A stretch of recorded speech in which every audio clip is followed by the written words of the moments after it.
Good evening class. चलिए अंतर्राष्ट्रीय संगठनों के विषय सीरीज में आज हम संयुक्त राष्ट्र संघ की दूसरी कक्षा के विषय में चर्चा करेंगे। तो क्लास हम लोग पढ़ रहे थे संयुक्त राष्ट्र संघ।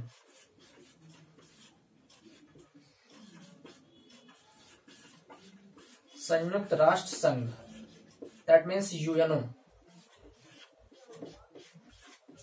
यूएनओ सीरीज में आज हम आगे देखें। कल हमने बात की थी मित्रों कि संयुक्त राष्ट्र संघ में सर्वाधिक योगदान किस कंट्री का रहता है, तो वो रहता है अमेरिका का लगभग 22%, और कोई भी कंट्री इसमें 25% तक कंट्रीब्यूशन कर सकती है।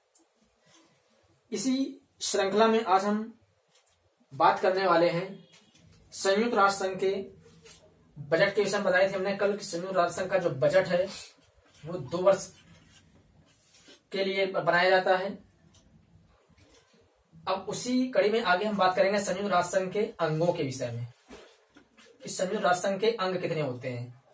तो संयुक्त राष्ट्र संघ के अंगों के विषय में अगर बात करें तो पहला अंग होता है महासभा।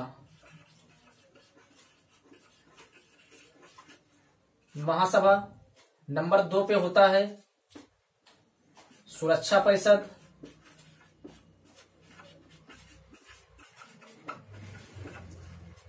नंबर 3 होता है आर्थिक एवं सामाजिक परिषद।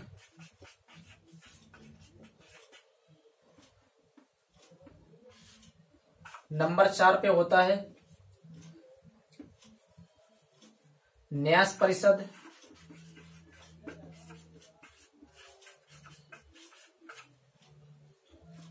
और नंबर 5 पे होता है अंतर्राष्ट्रीय न्यायालय।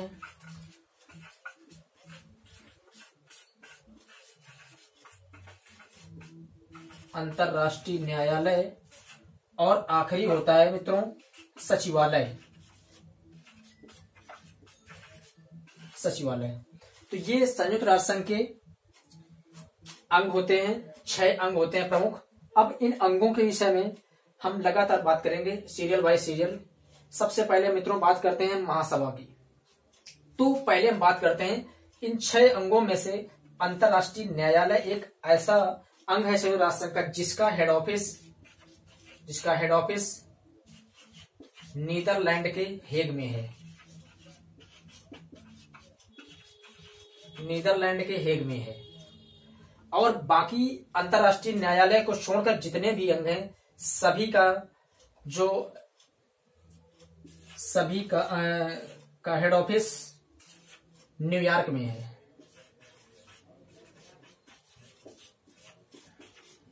यानी साथियों कहने का सेंस है कि संयुक्त राष्ट्र संघ के 6 अंगों में से अंतर्राष्ट्रीय न्यायालय का जो हेड ऑफिस है वो हेग में है नीदरलैंड के, और बाकी 5 का हेड न्यूयॉर्क में है।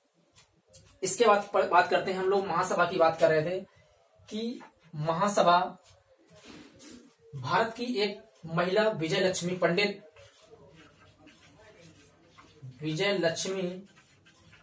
पंडित महासभा की अध्यक्ष रह चुकी हैं। यानी ये भारत की एकमात्र महिला व्यक्ति थे जो विजय लक्ष्मी पंडित, ये ऐसे मात्र व्यक्ति भारतीय हैं जो महासभा के प्रमुख रह चुके हैं।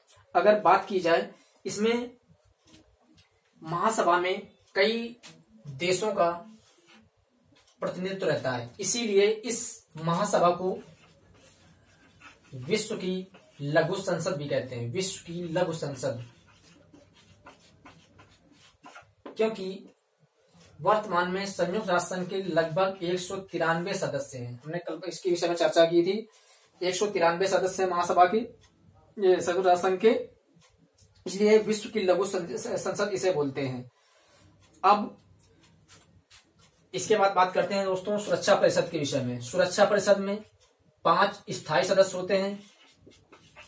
5 स्थायी सदस्य। और 5 स्थायी सदस्य कौन कौन से हैं? सबसे पहला है अमेरिका, चीन, रूस, ब्रिटेन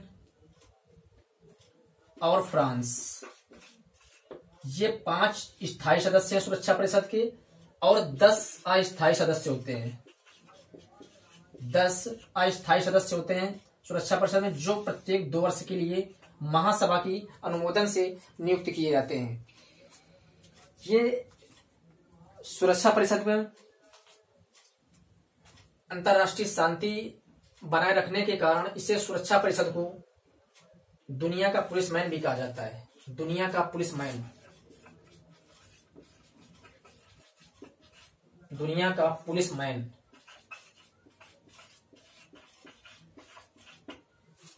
सुरक्षा परिषद की अगर बात करें तो अंतर्राष्ट्रीय शांति व्यवस्था बनाए रखने की इसे दुनिया का पुलिसमैन बोलते हैं। इसके बाद आते हैं आर्थिक एवं सामाजिक परिषद। इसमें 54 सदस्य होते हैं। आर्थिक एवं सामाजिक परिषद में 54 सदस्य होते हैं, और इसमें इस विशेष कुछ भी नहीं है। न्यास परिषद एक स्थायी अंग है। न्यास परिषद की अगर बात करें तो संयुक्त राष्ट्र संघ का एक स्थायी अंग है, इसको भंग नहीं कर सकते हैं।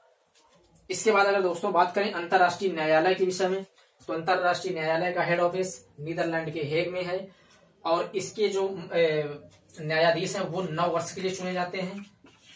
9 वर्ष के लिए न्यायाधीश।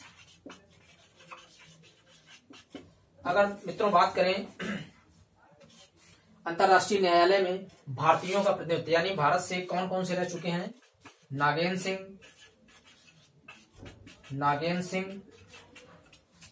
आर एस पाठक,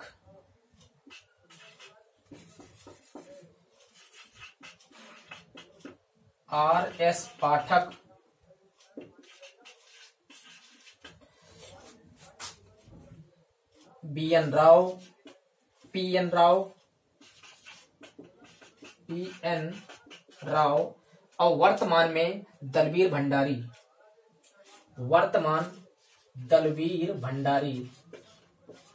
ये भारत की तरफ से अंतर्राष्ट्रीय न्यायालय में न्यायाधीश के तौर पर सेवा कर रहे हैं। अगर अंतर्राष्ट्रीय न्यायालय की बात करें तो 2 भाषाओं में इसकी ऑफिशियल भाषाएं हैं, उन्हीं पर कार्य होता है।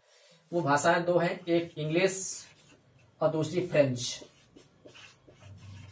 इन्हीं 2 भाषाओं में अंतर्राष्ट्रीय न्यायालय की सेवा चलती है। तो दोस्तों ये रहा आपका संयुक्त राष्ट्र संघ, जो विश्व का सबसे प्रमुख अंतर्राष्ट्रीय न्यायालय। Thank you.